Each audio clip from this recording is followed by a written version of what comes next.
കൂടുതൽ വിശേഷങ്ങൾ നമ്മളോടൊപ്പം പങ്കുവെക്കുന്നതിനായിട്ട് പതിവ് പോലെ ഇൻ-ഹൗസ് എക്സ്പെർട്ട് പ്രദീപ് സാറിനെ വെൽക്കം ചെയ്യാം. Good morning, Pradeep sir. Welcome to the show. Morning, Priya. Morning, viewers.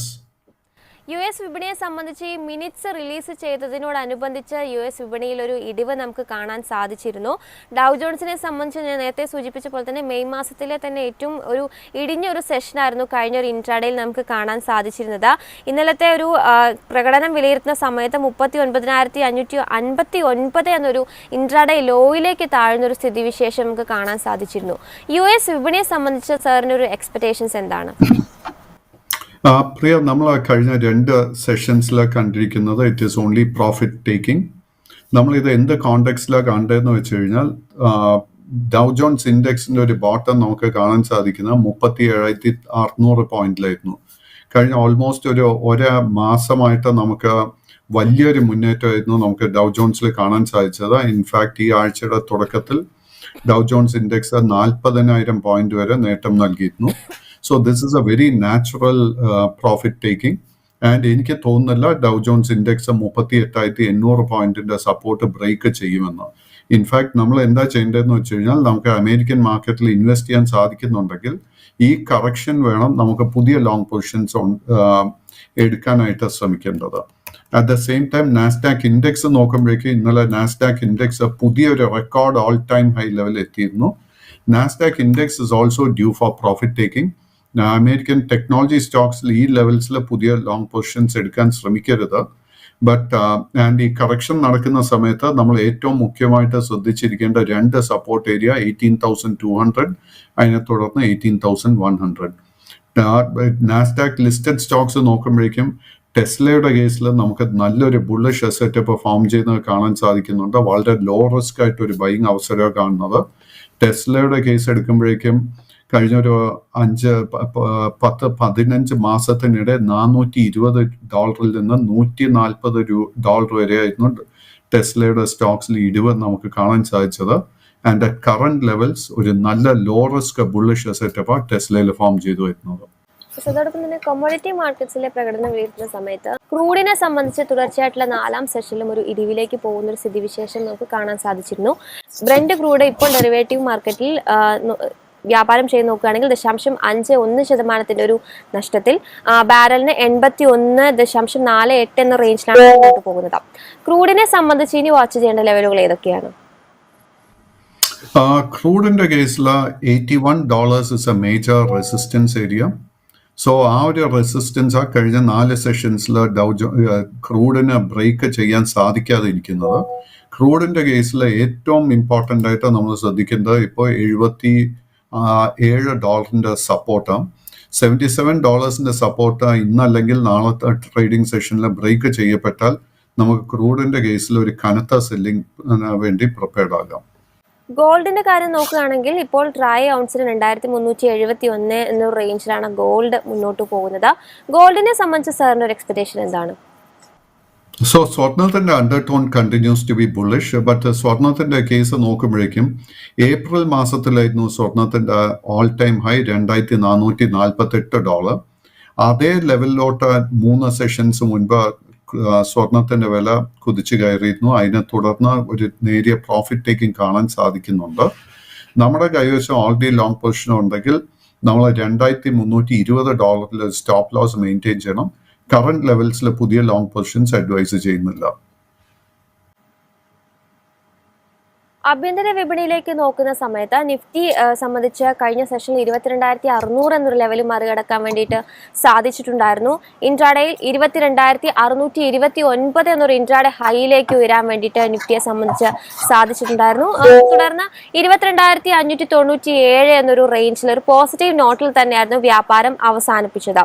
നിഫ്റ്റിയെ സംബന്ധിച്ച് ഇനി പ്രധാനമായിട്ടും മുന്നോട്ടേക്കുള്ള സാറിനൊരു എക്സ്പെക്ടേഷൻസ് എന്താണ്? See, Nifty 50യുടെ undertone continues to be very, very bullish. And നമ്മൾ നിഫ്റ്റി 50യുടെ കേസ് എടുക്കുമ്പോഴേക്കും കഴിഞ്ഞ ഒരു 2-3 ആഴ്ചകളായിട്ട് മാർക്കറ്റിന്റെ റിക്കവറിയിൽ പാർട്ടിസിപ്പേറ്റ് ചെയ്യാത്ത ഒരു ഹെവി വെയിറ്റ് ആയിരുന്നു റിലയൻസ് ഇൻഡസ്ട്രി. റിലയൻസ് ഇൻഡസ്ട്രീസിൽ കഴിഞ്ഞ ഒരാഴ്ചയായിട്ട് ബൈയിങ് ഇൻട്രസ്റ്റ് വന്നു തുടങ്ങിയിട്ടുണ്ട്. പർട്ടിക്കുലർലി ഇന്നലത്തെ ട്രേഡിംഗ് പാറ്റേൺ നോക്കുമ്പോഴേക്കും വളരെ ശക്തമായിട്ടൊരു ബൈയിങ് ഇൻട്രസ്റ്റ് ആയിരുന്നു നമുക്ക് കാണാൻ സാധിച്ചത്. പ്രിയ നേരത്തെ ഹിന്ദുസ്ഥാൻ യൂണിലിവറിന്റെ കേസസിനെ കുറിച്ച് സംസാരിച്ചിരുന്നു. അതേപോലെ തന്നെ നമ്മൾ അൾട്രാടെക് സിമെന്റ് നോക്കിക്കഴിഞ്ഞാൽ നല്ലൊരു ബുള്ളിഷ് സെറ്റപ്പ് ഫോം ചെയ്തു വരുന്നുണ്ട്. ഗ്രാസിമിന്റെ കേസിൽ എഗെയിൻ ഒരു കൺസോൾട്ടേഷൻ ഫോം ചെയ്തു വരുന്നതായിട്ടാണ് നമുക്ക് കാണാൻ സാധിക്കുന്നത്. ലാർസൺ ആൻഡ് ടൂബ്രോയുടെ കേസ് നോക്കുമ്പോഴേക്കും ഏപ്രിൽ മാസത്തിൽ 3842 രൂപയ്ക്ക് അടുത്തൊരു ഓൾ ടൈം ഹൈ ക്രിയേറ്റ് ചെയ്തതിന് ശേഷം we have seen a big correction in LNT.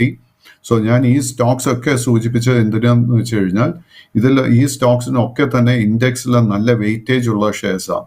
So ഇതിന്റെ ഒപ്പം തന്നെ നമ്മൾ ബാങ്കിങ് സ്റ്റോക്സും അതുപോലെ തന്നെ ടെക്നോളജി സ്റ്റോക്സും നോക്കിക്കഴിഞ്ഞാൽ Infosys, HCL technology, Tata consultancy services, ഇതിലൊക്കെ വീണ്ടും ഒരു ബൈയിങ് ഇൻട്രസ്റ്റ് വന്നു തുടങ്ങിയിട്ടുണ്ട്. സോ വരും ദിവസങ്ങളിൽ my expectation we can expect A new all time high in the Nifty 50. അതോടൊപ്പം തന്നെ സാർ റിലയൻസിൻ്റെ ഒക്കെ കാര്യം മെൻഷൻ ചെയ്ത പോലെ തന്നെ നിഫ്റ്റി ബാങ്കിനെ സംബന്ധിച്ച് ഈ ഒരു റാലിയിൽ കഴിഞ്ഞ ദിവസം പങ്കെടുത്തിട്ടില്ല നമുക്ക് കാണാൻ സാധിക്കുന്നുണ്ട്. നിഫ്റ്റി ബാങ്കിനെ സംബന്ധിച്ച് 47,781 എന്ന റേഞ്ചിൽ 260 പോയിന്റിൻ്റെ ഒരു നഷ്ടം രേഖപ്പെടുത്തിയിട്ടുണ്ടായിരുന്നു. കഴിഞ്ഞൊരു ഇൻട്രാഡേ ലോ പരിശോധിക്കുമ്പോൾ 47,435 എന്നൊരു ലെവലിലേക്കും എത്തുന്ന ഒരു സ്ഥിതി കാണാൻ സാധിച്ചിരുന്നു. പ്രത്യേകിച്ചും പ്രധാനപ്പെട്ടിട്ടുള്ള ബാങ്കിങ് സ്റ്റോക്കുകളൊക്കെ തന്നെ കഴിഞ്ഞ കുറച്ച് സെഷനുകളായിട്ട് ആ ഒരു ഇടിവ് തുടർന്നുകൊണ്ടിരിക്കുകയാണ്. പ്രത്യേകിച്ചും ICICI ബാങ്ക്, ആക്സിസ് ബാങ്ക് മുതലായ സ്റ്റോക്കുകളിലൊക്കെ തന്നെ ഈ ഒരു ഇടിവ് കണ്ടിന്യൂ ചെയ്തുകൊണ്ടിരിക്കുകയാണ്. ബാങ്ക് നിഫ്റ്റിയെ സംബന്ധിച്ച് സാറിൻ്റെ ഒരു എക്സ്പെക്ടേഷൻസ് എന്താണ്? അതോടൊപ്പം തന്നെ ബാങ്ക് നിഫ്റ്റിയിൽ നമുക്ക് ഇപ്പോൾ ഒരു ബൈയിങ് ഓപ്പർച്യൂണിറ്റി ഉള്ള ബാങ്കിങ് സ്റ്റോക്കുകൾ ഏതൊക്കെയാണ്? നിഫ്റ്റി ബാങ്ക് ഇൻഡെക്സ് നോക്കുമ്പോഴേക്കും 48,400 പോയിന്റിലാണ് മേജർ റെസിസ്റ്റൻസ് കാണുന്നത്. ആൻഡ് പ്രിയ സൂചിപ്പിച്ചത് വളരെ കറക്റ്റാണ്. അതായത് ഇൻഡെക്സ് നിഫ്റ്റി ബാങ്ക് ഇൻഡെക്സിന്റെ ഹെവി വെയ്റ്റ്സ് ആയിട്ടുള്ള സ്റ്റേറ്റ് ബാങ്ക് ഓഫ് ഇന്ത്യ, അതുപോലെ തന്നെ Axis bank, ICICI bank, HDFC bank, ഈ സ്റ്റോക്സിൽ ഒന്നും തന്നെ കഴിഞ്ഞ 10 ദിവസമായിട്ട് നമുക്ക് പുതിയ ബൈയിങ് ഇൻട്രസ്റ്റ് കാണാൻ സാധിക്കുന്നില്ല. ബട്ട് നമ്മൾ ഈ സ്റ്റോക്സ് ഒക്കെ സ്റ്റഡി ചെയ്യുമ്പോഴേക്കും അണ്ടർടോൺ വളരെ ബുള്ളിഷ് ആയിട്ടാണ് കാണാൻ സാധിക്കുന്നത്. ആക്സിസ് ബാങ്കിന്റെ കേസിൽ നിലവിലുള്ള ബുള്ളിഷ് ട്രിഗർ കാണാൻ സാധിക്കുന്ന 1147 രൂപ. ആ ഒരു റെസിസ്റ്റൻസ് ഈ ആഴ്ച അല്ലെങ്കിൽ അടുത്ത ആഴ്ചത്തെ ട്രേഡിംഗിൽ ബ്രേക്ക് ചെയ്യാൻ സാധിച്ചു കഴിഞ്ഞാൽ തീർച്ചയായിട്ടും we will see A fresh up trend. ICICI ബാങ്കിന്റെ കേസിൽ ഒരു അല്പം വീക്ക്നെസ് കാണുന്നുണ്ട്. നമ്മുടെ കൈവശം ഓൾറെഡി ലോങ് പൊസിഷൻ ഉണ്ടെങ്കിൽ 1090 രൂപയിൽ നമ്മൾ ഒരു സ്റ്റോപ്പ് ലോസ് മെയിൻറ്റെയിൻ ചെയ്യണം. ഈ സ്റ്റോക്കിലും എഗെയിൻ വീണ്ടും ഒരു ശക്തമായ ഒരു ബുള്ളിഷ് ട്രെൻഡ് കാണണമെങ്കിൽ 1140 രൂപയുടെ റെസിസ്റ്റൻസ് ബ്രേക്ക് ചെയ്യണം. And state Bank of India immediate short term trend side vase ആയിട്ടാണ് കാണുന്നത്. 840 റുപ്പീസിന്റെ റെസിസ്റ്റൻസ് ബ്രേക്ക് ചെയ്ത് കഴിഞ്ഞാൽ SBIയുടെ കേസിൽ നമുക്ക് വലിയൊരു നേട്ടം എക്സ്പെക്ട് ചെയ്യാം. അതോടൊപ്പം തന്നെ സാർ ആഡ് ഓൺ ചെയ്തിട്ടുള്ളത് IT സ്റ്റോക്കുകളെ കുറിച്ച് തന്നെയായിരുന്നു. കുറേയധികം IT സ്റ്റോക്കുകൾ സാർ മെൻഷൻ ചെയ്തിട്ടുണ്ടായിരുന്നു. ഇന്നലെ IT സൂചികയെ സംബന്ധിച്ച് 0.7% നേട്ടത്തിൽ തന്നെയായിരുന്നു ക്ലോസ് ചെയ്തിട്ടുണ്ടായിരുന്നത്. സാർ പറഞ്ഞ പോലെ തന്നെ പല IT ഓഹരികളും ഒരു ബൈയിങ് ഇൻട്രസ്റ്റ് കടന്നു വരുന്നുണ്ട്. അതിനാൽ തന്നെ സാർ നേരത്തെ മെൻഷൻ ചെയ്തിട്ടുള്ള IT ഓഹരികളിൽ ഇനി നമ്മൾ വാച്ച് ചെയ്യേണ്ട ലെവലുകൾ ഏതൊക്കെയാണ്? പ്രിയ, നിഫ്റ്റി IT ഇൻഡെക്സിൽ ഏറ്റവും മുഖ്യമായിട്ടുള്ള ഒരു റെസിസ്റ്റൻസ് 34,400 പോയിന്റ്. 34,400 പോയിന്റ്സിന്റെ റെസിസ്റ്റൻസ് ബ്രേക്ക് ചെയ്ത് കഴിഞ്ഞാൽ നമുക്ക് വലിയൊരു കുതിപ്പ് IT സ്റ്റോക്സിൽ നമുക്ക് എക്സ്പെക്ട് ചെയ്യാം. IT ഇൻഡെക്സ് നോക്കിക്കഴിഞ്ഞാൽ കഴിഞ്ഞ 4 മാസമായിട്ട് നല്ലൊരു കറക്ഷൻ നടന്നിട്ടുണ്ട്. ആൻഡ് നമ്മളൊരു അല്പം എക്സ്ട്രാ റിസ്ക് എടുക്കാൻ പ്രിപ്പയർഡ് ആയിട്ടുണ്ടെങ്കിൽ നമ്മൾ കറണ്ട് ലെവൽസിൽ തന്നെ നമ്മൾ ലോങ് പൊസിഷൻ എടുക്കാൻ ശ്രമിക്കണം. ഇതിൽ എടുത്തു പറയാനുള്ളത് HCL ടെക്നോളജിയുടെ കേസിൽ എനിക്ക് തോന്നുന്നില്ല HCL ടെക്നോളജി 1300 രൂപയുടെ സപ്പോർട്ട് ബ്രേക്ക് ചെയ്യുമെന്ന്.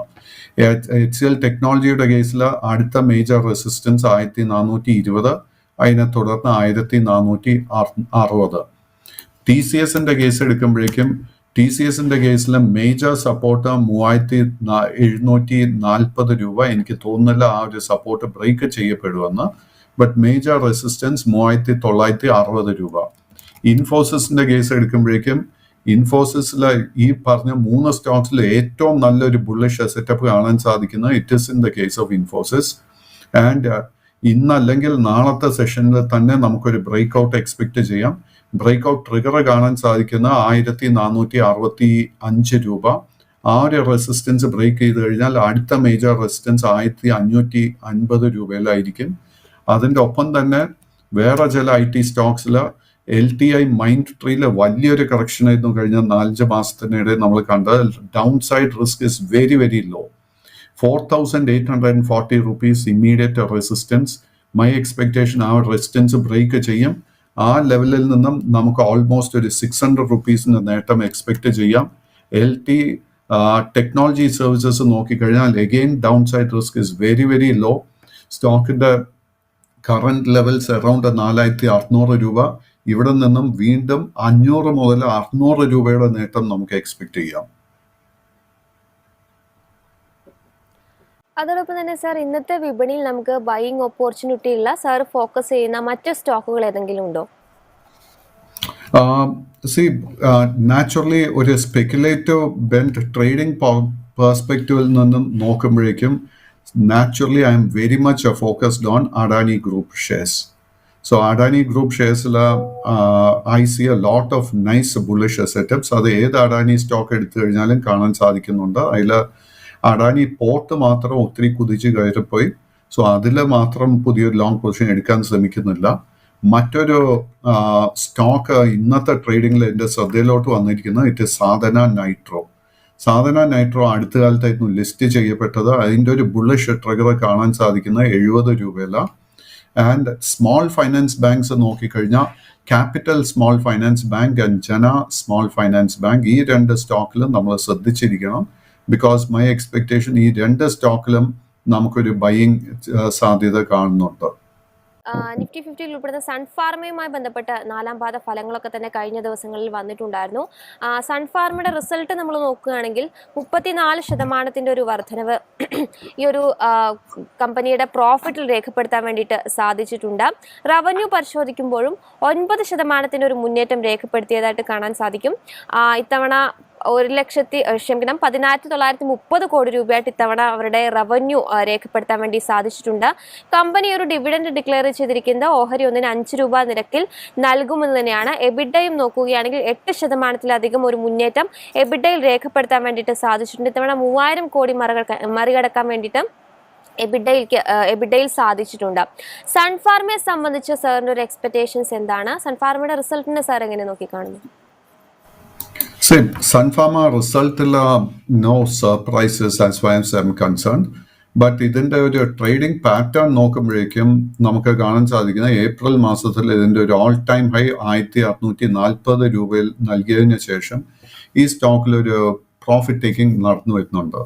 സ്റ്റോക്കിന് 1,570 രൂപയിൽ വളരെ മേജർ റെസിസ്റ്റൻസ് ഉണ്ട്. ആ റെസിസ്റ്റൻസ് ബ്രേക്ക് ചെയ്യാൻ കഴിഞ്ഞ ഒരു മാസമായിട്ട് സാധിച്ചിട്ടില്ല. ആൻഡ് അതിനെ തുടർന്ന് ഒരു അല്പം വീക്ക്നെസ് ഈ സ്റ്റോക്കിൽ കാണാൻ സാധിക്കുന്നുണ്ട്. നമ്മുടെ കൈവശം ഓൾറെഡി ലോങ് പൊസിഷൻ ഉണ്ടെങ്കിൽ 1,490 രൂപയിൽ നമ്മളൊരു സ്റ്റോപ്പ് മെയിൻറ്റെയിൻ ചെയ്യണം. ആ ഒരു സ്റ്റോപ്പ് ബ്രേക്ക് ചെയ്യപ്പെട്ട് കഴിഞ്ഞാൽ then we have to close all long position.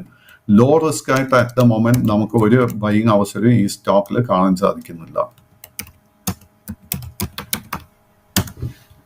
മറ്റൊരു റിസൾട്ട് റിലീസ് ചെയ്ത ഒരു കമ്പനി പവർ ഗ്രിഡ് ആയിരുന്നു. പവർ ഗ്രിഡിനെ സംബന്ധിച്ച് വളരെ മ്യൂട്ടഡ് ആയിട്ടുള്ള നമ്പേഴ്സ് ആയിരുന്നു റിലീസ് ചെയ്തിട്ടുണ്ടായിരുന്നത്. നെറ്റ് പ്രോഫിറ്റിൽ ഓൾമോസ്റ്റ് ഒരു 4% ഒരു ഇടിവ് രേഖപ്പെടുത്തിയതായിട്ട് കാണാം. ഒപ്പം തന്നെ റവന്യൂ പരിശോധിക്കുന്ന സമയത്തും 18% ഒരു നഷ്ടം അല്ലെങ്കിൽ ഇടിവാണ് ഇത്തവണ ഇയർ ഓൺ ഇയർ ബേസിസിൽ രേഖപ്പെടുത്തിയിരിക്കുന്നത്. കമ്പനിയെ സംബന്ധിച്ച് കഴിഞ്ഞ വർഷം ഇതേ ക്വാർട്ടറിൽ 4,160 കോടി രൂപയുടെ നെറ്റ് പ്രോഫിറ്റ് രേഖപ്പെടുത്താൻ വേണ്ടിയിട്ട് സാധിച്ചിട്ടുണ്ടായിരുന്നു. എന്നാൽ ഇത്തവണ ഒരു 3% ഒരു നഷ്ടം ഇത്തവണ രേഖപ്പെടുത്തിയിട്ടുണ്ട്. അപ്പം റവന്യൂ പരിശോധിക്കുന്ന സമയത്തും 11,978 കോടി രൂപയായിട്ടാണ് ഇപ്പോൾ റവന്യൂ രേഖപ്പെടുത്തിയിരിക്കുന്നത്. പൊതുവെ പവർ സ്റ്റോക്കുകളെ സംബന്ധിച്ച് പവർ ഡിമാൻഡിലൊക്കെ പൊതുവെ നോക്കുകയാണെങ്കിലും ഒരു മുന്നോട്ടേക്കും നോക്കുന്ന സമയത്തും വളരെയധികം വർധനവ് രേഖപ്പെടുത്തുന്നതായിട്ട് നമുക്ക് കാണാൻ സാധിക്കുന്നുണ്ട്. പവർ സെക്ടറിനെ സംബന്ധിച്ച് സാറിൻ്റെ ഒരു വ്യൂ എങ്ങനെയാണ്? ഒപ്പം തന്നെ ഈ പവർ ഗ്രിഡ് കോർപ്പറേഷൻ അല്ലെങ്കിൽ പവർ ഗ്രിഡിനെ സംബന്ധിച്ച് സാറിൻ്റെ ഒരു എക്സ്പെക്ടേഷൻ എന്താണ്? നമുക്കൊരു ബൈയിങ് ഓപ്പർച്യൂണിറ്റി അല്ലെങ്കിൽ നമുക്ക് ലോങ് ടേമിലേക്ക് വാങ്ങി വെക്കാൻ പറ്റുന്ന ഒരു സ്റ്റോക്കാണോ? അൺഫോർച്ചുനേറ്റ്ലി പവർ ഗ്രിഡിന്റെ ലോങ് ടേം ട്രെൻഡ് വളരെ വളരെ ബുള്ളിഷ് ആണെങ്കിലും നമുക്ക് ഈ കറണ്ട് ലെവൽസിൽ പുതിയ ലോങ് പൊസിഷൻ എടുക്കാൻ സാധിക്കത്തില്ല. കഴിഞ്ഞ 2 സെഷൻസിൽ സ്റ്റോക്ക് പുതിയൊരു റെക്കോർഡ് ഓൾ ടൈം ഹൈ ലെവലിലോട്ട് എത്തിയിട്ടുണ്ട്. സോ ഈ സ്റ്റോക്കിൽ തീർച്ചയായിട്ടും നമ്മളൊരു പ്രോഫിറ്റ് ടേക്കിങ്ങിന് വേണ്ടി പ്രിപ്പയർഡ് ആയിരിക്കണം. വലിയൊരു മുന്നേറ്റമായി ഈ സ്റ്റോക്ക് നമുക്ക് കഴിഞ്ഞ 12 മാസത്തിനിടെ നൽകിയിരിക്കുന്നത്. നമ്മളിപ്പോൾ RECLന്റെ കേസ് എടുക്കുകയാണെങ്കിൽ RECLും കഴിഞ്ഞ 2 ആഴ്ചകൾക്ക് മുൻപായിരുന്നു റെക്കോർഡ് ഓൾ ടൈം ഹൈ 560 രൂപ വരെ എത്തിയതിനു ശേഷം we are seeing a lot of consultation, profit taking happening. So generally speaking നമ്മൾ പവർ സെക്ടറിൽ നമ്മുടെ ട്രെൻഡ് ബുള്ളിഷ് ആണെങ്കിൽ പോലും നമുക്ക് പുതിയ ലോ റിസ്ക് ആയിട്ട് ഒരു ബൈയിങ് അവസരവും പവർ സെക്ടറിൽ കാണുന്നില്ല. ഈ ഒരു സെക്ടർ തൽക്കാലം അവോയ്ഡ് ചെയ്യുക. നമ്മൾ നേരത്തെ ടെക്നോളജി സ്റ്റോക്സിനെ കുറിച്ച് പറഞ്ഞു, ബാങ്കിങ് സ്റ്റോക്സിനെ കുറിച്ച് പറഞ്ഞു, FMCG സ്റ്റോക്സിനെ കുറിച്ച് പറഞ്ഞു. Large companies like Reliance industries, Grasim, LNT മുതലായ സ്റ്റോക്സിലായിരിക്കണം നമ്മുടെ focus for the next 1 week to 10 days. Sir പലവിധ സെക്ടേഴ്സിനെ കുറിച്ചും ഡിസ്കസ് ചെയ്തിട്ടുണ്ടായിരുന്നു. അതിൽ കൂട്ടത്തിൽ പലപ്പോഴായിട്ട് സാർ മെൻഷൻ ചെയ്തിട്ടുള്ള ഒരു സ്റ്റോക്ക് നൈക്ക തന്നെയായിരുന്നു. നൈക്കയും തങ്ങളുടെ റിസൾട്ടുകൾ കഴിഞ്ഞ ദിവസം റിലീസ് ചെയ്തിട്ടുണ്ടായിരുന്നു. നൈക്കയെ സംബന്ധിച്ച് വളരെ ബെറ്റർ ആയിട്ടുള്ള റിസൾട്ടുകൾ റിലീസ് ചെയ്യാൻ വേണ്ടി സാധിച്ചിരുന്നു. ഓൾമോസ്റ്റ് ഒരു 128% അടുത്ത ഒരു മുന്നേറ്റം നെറ്റ് പ്രോഫിറ്റിൽ രേഖപ്പെടുത്താൻ സാധിച്ചിട്ടുണ്ട്. വരുമാനം പരിശോധിക്കുമ്പോഴും 28% മുന്നേറ്റം രേഖപ്പെടുത്തിയിട്ടുണ്ട്. ഇത്തവണ നോക്കുകയാണെങ്കിൽ 1668 കോടി രൂപയാണ് വരുമാന ഇനത്തിൽ കമ്പനി രേഖപ്പെടുത്തിയിരിക്കുന്നത്. കമ്പനിയെ സംബന്ധിച്ച് സാറിൻ്റെ ഒരു എക്സ്പെക്ടേഷൻസ് എന്തൊക്കെയാണ്? ഇന്നത്തെ വിപണിയിൽ നൈക്കയിൽ ശ്രദ്ധിച്ചിരിക്കേണ്ട ലെവലുകൾ ഏതൊക്കെയാണ്? സോ നൈക്കയുടെ സ്റ്റോക്ക് വളരെ ഒരു ഇൻട്രസ്റ്റിംഗ് സ്റ്റോക്കാണ്. നമ്മൾ IPO മേഖലയിൽ നോക്കുമ്പോഴേക്കും ഓൾമോസ്റ്റ് എല്ലാ കമ്പനികളും കഴിഞ്ഞ 4-5 വർഷങ്ങളായിട്ട് ഓവർ വാല്യുവേഷനാണ് നൽകിയിരുന്നത് at the time of IPO. So നൈക്കയുടെ കേസിൽ ലിസ്റ്റിംഗ് സമയത്ത് 425 രൂപയ്ക്ക് അടുത്തായിരുന്നു എൻ്റെ ഓൾ ടൈം ഹൈ ലെവൽ. അതിനുശേഷം വലിയൊരു സെല്ലിംഗ് ആയിരുന്നു ഈ സ്റ്റോക്ക് നേരിട്ടത്. ആൻഡ് ഈ സ്റ്റോക്ക് കഴിഞ്ഞ വർഷം മെയ് മാസത്തിൽ 110 രൂപയ്ക്ക് അടുത്തായിരുന്നു എൻ്റെ ഒരു ബോട്ടമിംഗ് ഔട്ട് നടന്നത്. അവിടെ നിന്നായിരുന്നു നമ്മൾ ഈ റിക്കവറി കണ്ടിരിക്കുന്നത്. At the moment long term trend is bullish, but short term trend is side vase. നമുക്ക് തീർച്ചയായിട്ടും ഇന്നലത്തെ ആ ഒരു മികച്ച ഫൈനാൻഷ്യൽ പെർഫോമൻസിനെ തുടർന്ന് തീർച്ചയായിട്ടും we can consider long position in the stock. എനിക്ക് തോന്നുന്നില്ല ഈ ഒരു സ്റ്റോക്ക് 160 രൂപയുടെ സപ്പോർട്ട് ബ്രേക്ക് ചെയ്യുമെന്ന്. അറ്റ് ദ സെയിം ടൈം 185 രൂപയുടെ സപ്പോർട്ട് റെസിസ്റ്റൻസ് ബ്രേക്ക് ചെയ്യാൻ സാധിച്ചു കഴിഞ്ഞാൽ ഈ സ്റ്റോക്കിൽ വലിയൊരു കുതിപ്പ് എക്സ്പെക്ട് ചെയ്യാം. This is A long term stock and നമുക്കൊരു മൾട്ടി ബാഗർ സ്റ്റോക്കായിട്ട് തന്നെ നമുക്ക് വാച്ച് ചെയ്യാം. ഇതിൻ്റെ ഒരു നല്ലൊരു ഉദാഹരണം പറയുകയാണെങ്കിൽ Zomato is A classic example. Zomato list ചെയ്തതിന് ശേഷം ഇതേ ഒരു പ്രോബ്ലം ഫേസ് ചെയ്തിരുന്നു. ഓവർ വാല്യുവേഷൻ ആയിരുന്നു. സ്റ്റോക്ക് 40 രൂപ വരെ ഇടിഞ്ഞതിന് ശേഷം കഴിഞ്ഞ 12-15 മാസത്തിനിടെ 40 നിന്നും ഒരു all time high level 160-170 rupees level വരെ 12 മാസത്തിനിടെ എത്തിയിട്ടുണ്ട്. സാർ ഞാൻ ആഡ് ഓൺ ചെയ്ത് ചോദിക്കുകയാണ്, നമുക്ക് നൈക്കയിൽ ഇന്നത്തെ വിപണിയിൽ അല്ലെങ്കിൽ ഈ സമീപകാലത്ത് തന്നെ നമുക്കൊരു ബൈയിങ് ഓപ്പർച്യൂണിറ്റി ഉണ്ടോ? തീർച്ചയായിട്ടും 185 രൂപയായിരിക്കണം നമ്മൾ ശ്രദ്ധിച്ചിരിക്കേണ്ട റെസിസ്റ്റൻസ് ലെവൽ. 185ന്റെ റെസിസ്റ്റൻസ് ബ്രേക്ക് ചെയ്യാൻ സാധിച്ചു കഴിഞ്ഞാൽ തീർച്ചയായിട്ടും നമുക്ക് ലോങ് പൊസിഷൻ എടുക്കാൻ സാധിക്കും. ഏതായാലും പ്രേക്ഷകരെ ക്വറീസ് അഡ്രസ്സ് ചെയ്യേണ്ട സമയമായിട്ടുണ്ട്. അതിൽ കിരൺ എന്ന പ്രേക്ഷകൻ ചോദിച്ചിരിക്കുന്നത് NBCCയുമായി ബന്ധപ്പെട്ട വ്യൂ ആണ്. കഴിഞ്ഞ സെഷനിൽ 0.47% ഇടിവിൽ 148 രൂപയിലാണ് ക്ലോസ് ചെയ്തത്. NBCCയുടെ ലോങ് ടേം ട്രെൻഡ് ബുള്ളിഷ് ആണെങ്കിൽ പോലും short term trend is sideways. സ്റ്റോക്കിന് 155 രൂപയുടെ റെസിസ്റ്റൻസ് ബ്രേക്ക് ചെയ്യാൻ സാധിച്ചാൽ മാത്രമേ നമുക്കൊരു പുതിയ ബൈയിങ് ഇൻട്രസ്റ്റ് കാണാൻ സാധിക്കത്തുള്ളൂ. ഈ സ്റ്റോക്കിന്റെ ഒരു മേജർ റെസിസ്റ്റൻസ് കാണാൻ സാധിക്കുന്നത് 180 രൂപയിലാണ്. സന്തോഷ് എന്ന പ്രേക്ഷകൻ ചോദിച്ചിരിക്കുന്നത് മനുഗ്രാഫ് ഇന്ത്യ ലിമിറ്റഡ് എന്ന സ്റ്റോക്കിലുള്ള സാറിന്റെ വ്യൂ ആണ്. കഴിഞ്ഞൊരു സെഷനിൽ 1.5% ഒരു ഇടിവിൽ 22 രൂപ 50 പൈസയിലാണ് ക്ലോസ് ചെയ്തിരിക്കുന്നത്. മനുഗ്രാഫ് എന്ന് പറയുന്ന stock is A small cap stock. ഇതിൽ കാര്യമായിട്ട് ഒരു ലിക്വിഡിറ്റി ഒന്നും തന്നെ ഇല്ല. ഇതിന്റെ ഒരു പാറ്റേൺ നോക്കിക്കഴിഞ്ഞാൽ it is trending side vase. So ഇന്നലത്തെ ആ ഒരു മൂവ്മെന്റ് നമുക്ക് ഇടിവെന്ന വിലയിരുത്താൻ സാധിക്കത്തില്ല. നമുക്ക് തൽക്കാലം ഈ ഒരു സ്റ്റോക്ക് ഹോൾഡ് ചെയ്യാം. കാര്യം എന്താണെന്ന് വെച്ച് കഴിഞ്ഞാൽ ഇതിലൊരു ട്രേഡിംഗ് അവസരം ഒന്നും തന്നെ കാണുന്നില്ല. ഈ സ്റ്റോക്ക് 27 രൂപയുടെ റെസിസ്റ്റൻസ് ബ്രേക്ക് ചെയ്യാൻ സാധിച്ചു കഴിഞ്ഞാൽ ഈ സ്റ്റോക്കിൽ ഷോർട്ട് ടേമിൽ വലിയൊരു മുന്നേറ്റം നമുക്ക് കാണാം. ബട്ട് എങ്കിലും this is A small cap stock. Liquidity ഇല്ലാത്തത് കൊണ്ട് പുതിയ ലോങ് പൊസിഷൻസ് ഈ സ്റ്റോക്കിൽ അവോയ്ഡ് ചെയ്യുക. അനിൽകുമാർ എന്ന് പറഞ്ഞ പ്രേക്ഷകൻ ചോദിച്ചിരിക്കുന്നത് IFCI ലിമിറ്റഡുമായി ബന്ധപ്പെട്ട സാറിന്റെ വ്യൂ ആണ്. കഴിഞ്ഞ സെഷനിൽ 2% ഇടിവിൽ 59 രൂപ 40 പൈസയിലാണ് ക്ലോസ് ചെയ്തിരിക്കുന്നത്. IFCI നമുക്ക് കഴിഞ്ഞ ഒരു മാസത്തിനിടെ നമുക്ക് 20% നേട്ടമായിരുന്നു നൽകിയത്. അതിനുശേഷം നമ്മൾ കഴിഞ്ഞ 2 സെഷൻസിൽ ഒരു പ്രോഫിറ്റ് ടേക്കിംഗ് കറക്ഷൻ കണ്ടുകൊണ്ടിരിക്കുന്നത്. നമ്മൾ ഒരു ഷോർട്ട് ടേം ട്രേഡിംഗ് പെർസ്പെക്റ്റീവിന് വേണ്ടി ഒരു പൊസിഷൻ എടുക്കാൻ ആഗ്രഹിക്കുകയാണെങ്കിൽ 53 മുതൽ 55 ആ റേഞ്ചിൽ ലോങ് പൊസിഷൻ എടുക്കാൻ ശ്രമിക്കുക. ആ ഒരു ലെവലിൽ നമുക്ക് പൊസിഷൻ എടുക്കാൻ സാധിച്ചു കഴിഞ്ഞാൽ നമുക്കൊരു ട്രേഡിംഗ് അവസരം തീർച്ചയായിട്ടും ഈ സ്റ്റോക്കിൽ ലഭിക്കും. ധനേഷ് എന്ന പ്രേക്ഷകൻ ചോദിച്ചിരിക്കുന്നത് NHPC ലിമിറ്റഡുമായി ബന്ധപ്പെട്ട വ്യൂ ആണ്. 2.5% നേട്ടത്തിൽ 105 രൂപയിലാണ് കഴിഞ്ഞ ദിവസം ക്ലോസ് ചെയ്തത്. NHPC ആൻഡ് അതിന്റെ സിസ്റ്റർ കമ്പനി ആയിട്ടുള്ള SJVN ഈ 2 സ്റ്റോക്കിലും പ്രിവെയിലിംഗ് അണ്ടർടോൺ വളരെ ബുള്ളിഷ് ആയിട്ടാണ് കാണുന്നത്. കൈവശം ഓൾറെഡി ലോങ് പൊസിഷൻ ഉണ്ടെങ്കിൽ മെയിൻറ്റെയിൻ ചെയ്യുക. ബട്ട് കഴിഞ്ഞ ഒരാഴ്ചയിൽ നമ്മൾ കണ്ടിരിക്കുന്ന നേട്ടത്തിനെ തുടർന്ന് പുതിയ ലോങ് പൊസിഷൻ അഡ്വൈസ് ചെയ്യുന്നില്ല.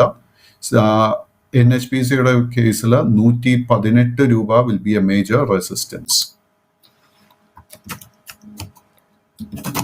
നമ്മൾ ബാങ്കിങ് സ്റ്റോക്കുകളെ കുറിച്ച് ഡിസ്കസ് ചെയ്തിട്ടുണ്ടായിരുന്നു. എങ്കിലും പ്രണവ് എന്ന പ്രേക്ഷകൻ ചോദിച്ചിരിക്കുന്നത് HDFC ബാങ്കിലുള്ള സാറിന്റെ വ്യൂ ആണ്. HDFC ബാങ്ക് നമ്മൾ നേരത്തെ ആക്സിസ് ബാങ്കിനെ ഒക്കെ കുറിച്ച് സംസാരിച്ചതുപോലെ തന്നെ HDFC ബാങ്കിന്റെ long term trend unfortunately is bearish. But ഞാൻ കഴിഞ്ഞ ഒത്തിരി ദിവസങ്ങളായിട്ട് പറയുന്ന ഒരു സ്റ്റോക്കാണ് HDFC bank. This is an excellent bank. ഇന്ത്യയിലുള്ള ഏറ്റവും നല്ല ബാങ്കുകളിൽ ഒന്ന് HDFC ബാങ്ക്. ബട്ട് കഴിഞ്ഞ ഒരു 5-8 മാസങ്ങളായിട്ട് ഈ സ്റ്റോക്ക് സെല്ലിംഗ് പ്രഷർ നേരിട്ടുകൊണ്ടിരിക്കുന്നു. I think the share price is attractively valued and നമ്മൾ ലോങ് ടേം ഇൻവെസ്റ്റർ ആണെങ്കിൽ കറന്റ് ലെവൽസിൽ തന്നെ നമ്മൾ ലോങ് പൊസിഷൻ എടുക്കാൻ ശ്രമിക്കണം. കമ്പനിയുടെ financials is excellent, management is excellent. ഈ സ്റ്റോക്കിൽ 1570 രൂപ ഇസ് എ മേജർ റെസിസ്റ്റൻസ്. ആ ഒരു റെസിസ്റ്റൻസ് ബ്രേക്ക് ചെയ്ത് കഴിഞ്ഞാൽ ഈ സ്റ്റോക്കിൽ ഓൾമോസ്റ്റ് ഒരു 600-700 റുപ്പീസിന്റെ നേട്ടം നമുക്ക് എക്സ്പെക്ട് ചെയ്യാം. എന്ന് പറഞ്ഞ പ്രേക്ഷകർ ചോദിച്ചിരിക്കുന്നത് അപാർ ഇൻഡസ്ട്രീസ് ലിമിറ്റഡിലുള്ള സാറിന്റെ വ്യൂ ആണ്. കഴിഞ്ഞ സെഷനിൽ 1.5% നഷ്ടത്തിൽ 7824 രൂപയിലാണ് ക്ലോസ് ചെയ്തിരിക്കുന്നത്. APAAR industries long term trend and short term trend രണ്ടും തന്നെ ബുള്ളിഷ് ആയിട്ടാണ് കാണുന്നത്. അറ്റ് ദ മൊമെന്റ് വീക്ക്നെസ് ഒന്നും തന്നെ ഇല്ല. ബട്ട് ഈ സ്റ്റോക്കിൽ കഴിഞ്ഞ ഒത്തിരി മാസങ്ങളായിട്ട് കണ്ട നേട്ടത്തിനെ തുടർന്ന് it is little bit over heated. നമ്മുടെ പുതിയ ലോങ് പൊസിഷൻസ് അതുകൊണ്ട് അഡ്വൈസ് ചെയ്യുന്നില്ല. കൈവശം ഓൾറെഡി ലോങ് പൊസിഷൻ ഉണ്ടെങ്കിൽ വളരെ സ്ട്രിക്റ്റ് ആയിട്ട് 7200 രൂപയിൽ ഒരു സ്റ്റോപ്പ് മെയിൻറ്റെയിൻ ചെയ്യുക.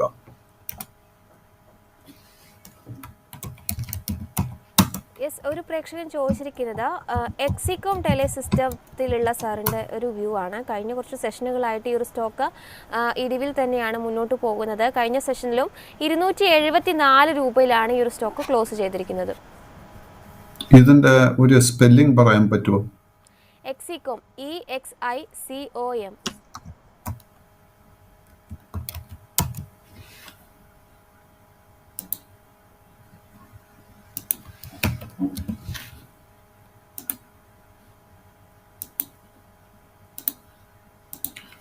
എക്സികോം വന്നിട്ട് അടുത്ത കാലത്തായിരുന്നു ലിസ്റ്റ് ചെയ്യപ്പെട്ട്. It's a small cap stock and list ചെയ്തതിന് ശേഷം മാർച്ച് മാസത്തിലായിരുന്നു ഇതിൻ്റെ ഒരു ഓൾ ടൈം ലോ നമുക്ക് കാണാൻ സാധിക്കുന്നത്. ആ ഓൾ ടൈം ലോ 177 രൂപയിലായിരുന്നു. അതിനുശേഷം ഈ സ്റ്റോക്കിൽ ഒരു ബൈയിങ് ഇൻട്രസ്റ്റ് വന്നു തുടങ്ങിയിട്ടുണ്ട്. നമ്മുടെ കൈവശം ഓൾറെഡി ലോങ് പൊസിഷൻ ഉണ്ടെങ്കിൽ അത് മെയിൻറ്റെയിൻ ചെയ്യുക, ഒന്നും ചെയ്യേണ്ട കാര്യമില്ല.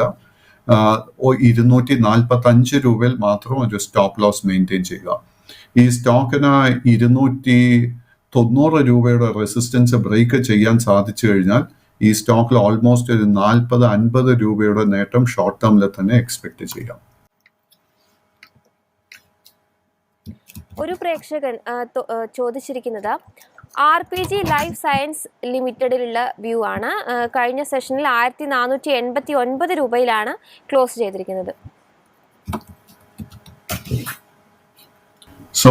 RPG ലൈഫ് സയൻസസിന്റെ ലോങ് ടേം ട്രെൻഡ് ബുള്ളിഷ് ആണെങ്കിൽ പോലും short term trend is sideways. But ഈ സ്റ്റോക്കിൽ ഒരു നല്ലൊരു ബുള്ളിഷ് സെറ്റപ്പ് ഫോം ചെയ്ത് വരുന്നുണ്ട്. നമ്മൾ ശ്രദ്ധിച്ചിരിക്കേണ്ട റെസിസ്റ്റൻസ് ലെവൽ 1560 രൂപ. 1560 റെസിസ്റ്റൻസ് ബ്രേക്ക് ചെയ്യാൻ സാധിച്ചു കഴിഞ്ഞാൽ അടുത്ത മേജർ റെസിസ്റ്റൻസ് 1700 രൂപയിലായിരിക്കും. ഇതാ നമുക്ക് ഈ ഒരു സെഷൻ വൈൻഡപ്പ് ചെയ്യേണ്ട സമയമായിട്ടുണ്ട്. മാക്സിമം നമ്മൾ പ്രേക്ഷകരുടെ ക്വറീസ് ഒക്കെ തന്നെ അഡ്രസ്സ് ചെയ്യാൻ വേണ്ടിയിട്ട് ശ്രമിച്ചിട്ടുണ്ട്. Thank you so much Pradeep sir, ഇത്രയും സമയം നമ്മളോടൊപ്പം ചെലവഴിച്ചതിന്. ഏതായാലും മാർക്കറ്റ് പ്ലസിൻ്റെ പുതിയൊരു സെഷനിലേക്ക് കാണാം. അതുവരേക്കും നന്ദി.